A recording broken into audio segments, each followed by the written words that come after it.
Halo semuanya, perkenalkan nama saya Jonathan Saputra Simbolon dari Universitas Buana Perjuangan. Kali ini saya akan menjelaskan pengertian dasar struktur data. Pembahasan yang akan saya bahas ada 4. Yang pertama ada array, hash map, stack, dan juga queue. Untuk yang pertama ada array. Array adalah struktur data yang dapat menyimpan banyak elemen dengan tipe data yang sama.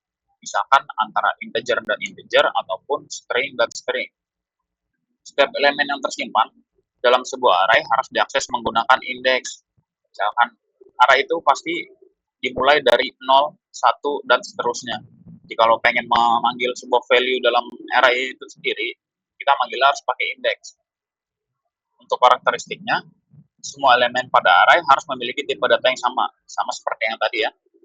Yang kedua, setiap elemen dapat diakses menggunakan indeks. Sama juga. Contoh kasusnya, anggaplah kita menu makan harian. Oke, sini kita punya variabel kosong menu. Kita misalkan kita tambahkan sop.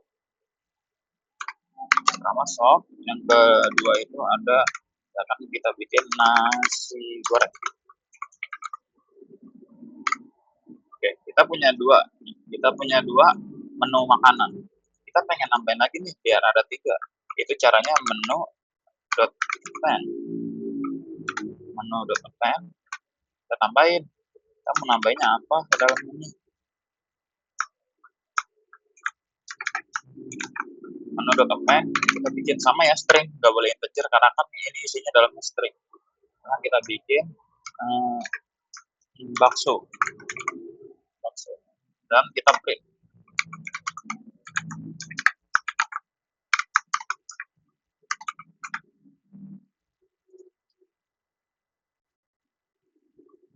Dan ya, bakso jadi masuk ya. Yang sebelumnya tadinya seperti ini,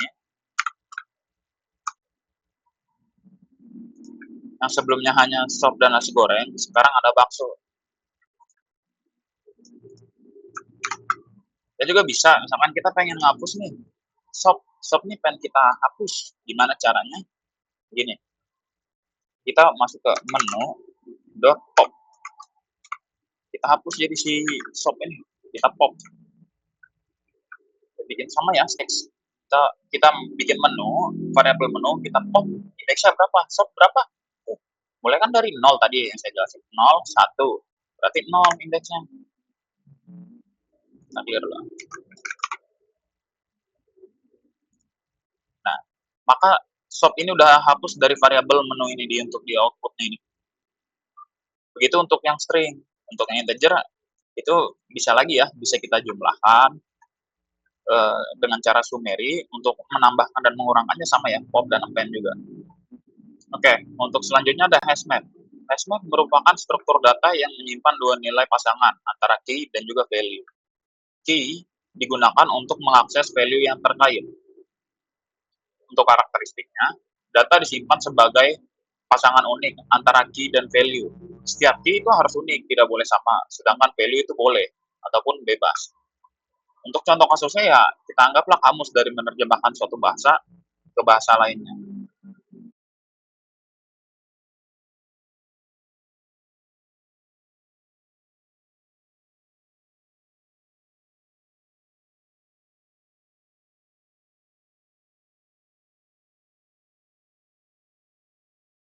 Ini kita masukin, oke, semakin pakai kurung biasa. Ini kita masukin kucing, map string, jangan lupa ya. Ini pakai tanda kutip.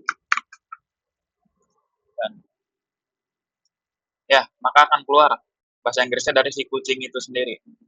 Kalau cara ngemasukinnya, kita pengen nge-append nih, mau nambahin lagi.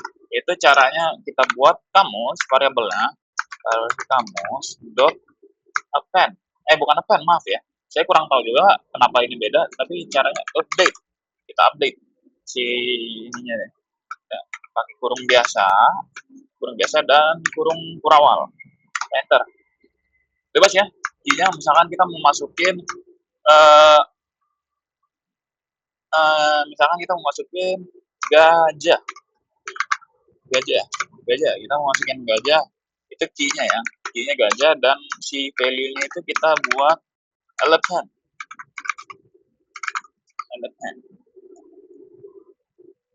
Oke, ini untuk bisa ya, ini kita nambahnya bebas mau berapa aja, kita mau mau kita tambahin gini, tapi nggak boleh sih sebenarnya karena itu sama ya. Nah, satu aja, kita tambah satu aja, kita print langsung, print kamus kamus ini kita, dan ya, maka gajah ini akan masuk ke variabel kamus ini. Oke, untuk yang ketiga ada stack ya. Stack adalah struktur data yang menggunakan prinsip last in first out, di mana ada elemen yang terakhir dimasukkan adalah elemen yang pertama kali dikeluarkan. Untuk karakteristiknya memiliki fitur bawaan di beberapa bahasa pemrograman seperti pop dan push. Kali ini kita akan menjelaskannya di Python saja, karena saya kurang ngerti sih yang lainnya gimana. Untuk contoh kasusnya tuh kita coba anggaplah tumpukan kursi ya. Jadi sini kita udah punya nih, kita udah punya beberapa value variabel dan udah ada isinya nih, udah ada isinya dari si tumpukan kursi itu sendiri nih. Jangan kita pengen nampilin semuanya, itu caranya ya tinggal kita print aja, print tumpukan kursi ya, maka akan keluar isi ke-6 kursi. Kalau misalkan kita pengen manggil salah satu aja ini ya, kita manggil antara 3 ini. Ya sama seperti tadi ya, kita panggil indeksnya 0, 1, 2. Dan kita manggil 3 ya udah. Tadi aja print kursi, indeksnya kita panggil 2. Tumpukan kursi dot pop, kita pop. Ini untuk kurung ininya ini ya, dikosongkan aja karena dia akan mengambil langsung ini, yang paling terakhir ini. Langsung kita print tumpukan kursi. Ya, maka kursi C6 ini udah keambil. Untuk itu menambahkan sama ya, append juga ya, untuk seperti tadi. Nah, kalau misalkan kita pengen ngambil ya, pengen cari tahu nih untuk kursi teratasnya berapa sih, caranya gini nih, kita selesai. Print tumpukan kursi, ini kita buat min 1 ya. Ya, maka akan keluar si paling atas tuh berapa, karena kan 1, 2, 3, 4, 5, 6, berarti 5 ya, ada 5 ya untuk indeksnya ini dari 0, 1, 2, 3, 4, 5, 6, di sini tuh ada 6 dikurangin 1, maka akan keluarlah indeks kelima ini. Nih, ini untuk penjelasan yang ini. Nah, untuk selanjutnya tuh kita bisa menampilkan semua kursi dari bawah sampai atas dengan cara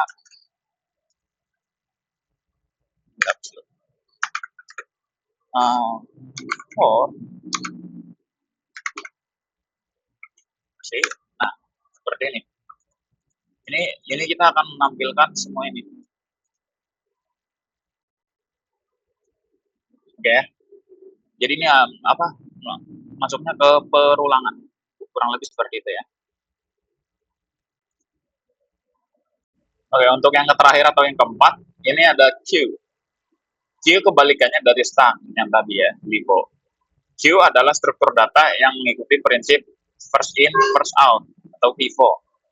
Elemen yang pertama kali dimasukkan adalah elemen yang pertama keluar.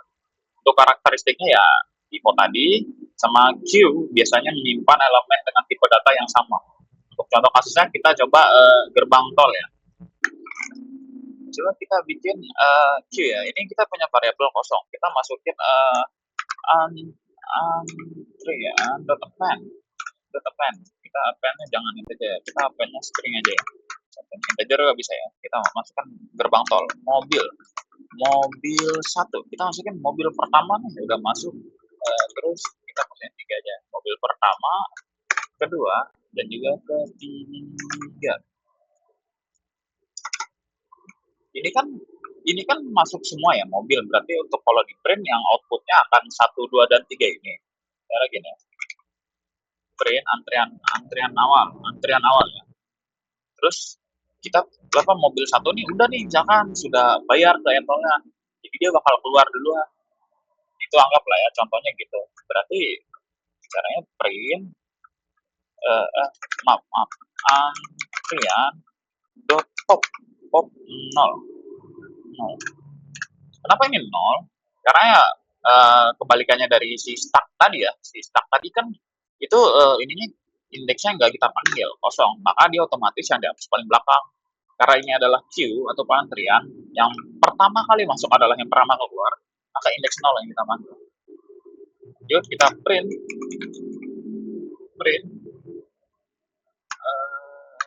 antrian setelah mobil pertama keluar ya. Nah, ya yang tadinya ada mobil pertama di sini dan yang kedua itu udah nggak ada, sama ya. Untuk menampilkan apa jumlah seluruh mobilnya itu sama seperti tadi for mobilnya ya, perulangan perulangan for. Ini kita jelas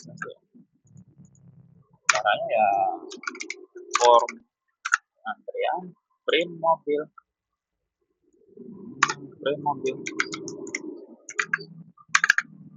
print mobil dan ya maka akan keluar mobil 1 2 3 sampainya sama dan ngepop pun sama ya.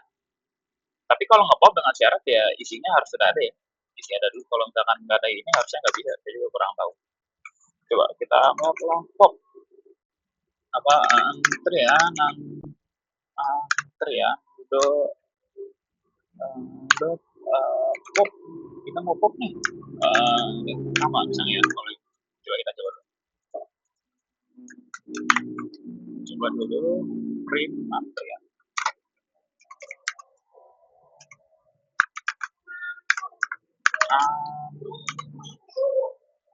antrian.